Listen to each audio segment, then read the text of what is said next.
So why, in valuing employment now and in getting a life, is there an emphasis on supported employment as a model? Well, if you go back into the 70s and 80s, there were dozens, if not over 100, research studies that showed that people with measured severe learning disabilities could do very complex tasks. Complex and dangerous tasks. So at that stage in the 70s, people were able to say, well, actually, it's not the fact that people can't do things that are saleable or things that are complex. It's just the way that you teach people to do it. What turned out to be absolutely crucial to that is taking into account this pre-vocational training problem, that systematic training in a specific workplace was crucial to that person being able to do the work. So rather than trying to train somebody a whole generic load of skills and then trying to place them in a job, you find that job with that set of co-workers that you have to watch out for, with that squeaky door, with that piece of equipment you have to kick in the left-hand corner to make it work. All of those kind of specifics about a job are really important for a person to be able to learn it. So the shift in the States and subsequently here was away from trying to train everyone on a continuum of skills to the point where they became, quote, job ready and fell off the end into employment, to one where you start with finding the right job for the person. It's not the end of training, it's the necessary element of training for that group. The idea of matching the ecology of the workplaces to the person's wishes, their talents, their specific strengths was well researched in the 80s and 90s. So the idea that you would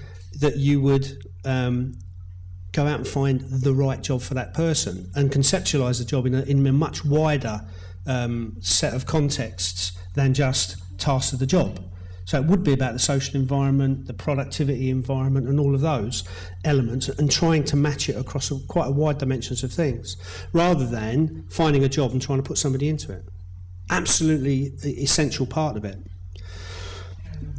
The idea of a zero reject philosophy, the idea that instead of psychometrically and work trial testing people to see if they could work or not, to make that decision, people were able to show time and time again that if you started out from the position of people can work if we can only find the right job and the right support, you got much further. And that's where the whole idea of vocational profiling as a concept came from, rather than as the concepts of testing to determine whether people can or can't work. So vocational profiling is about trying to find all the information you need to do that job match and that support match. Okay? One of the things that the research showed was that the tests that people used to do, work sample tests, psychometric tests, had very, very low predictive validity. People used to match them across, so one test would match another test, all saying a person couldn't work, but it had very low predictive ability about whether somebody actually ended up in a job or not, which is part of the kind of psychology underpinning of moving away from it.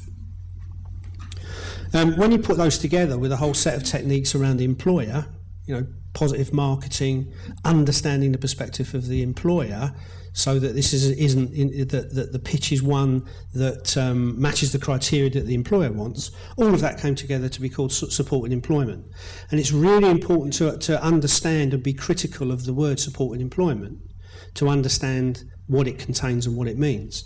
What it means is this cluster of techniques that we're talking about, not something that works on a completely different model, because we're still suffering now from a generalised use of the word supported employment to mean anything to do with placing people in work, and that is not what works. It's not the label, it's what's in the tin that actually makes it effective or not. Okay. At the bottom there, again, dozens of multi-state, longitudinal studies that showed supported employment was effective, particularly for people with learning disabilities, but for other groups. It gave better wage outcomes, better inclusion outcomes. Most of the measures that you would want to look at, it actually came out better than sheltered employment or other alternatives. For me, the case is unassailable.